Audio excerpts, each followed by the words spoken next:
ဒါဒီမှာဖိဖိရဲ့မမီရဲ့တားရဲ့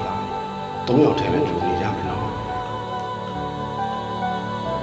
ကိုတင်းငယ်ကကောင်းစီကျွန်တော်ပြောတာပါတင်းငယ်ပြောတာ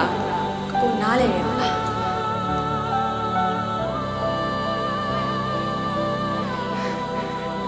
ဒါဖိဖိပြောတော့နားလေလား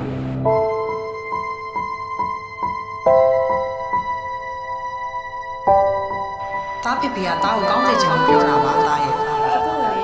တင်းငယ်ဘယ်တော့မှထား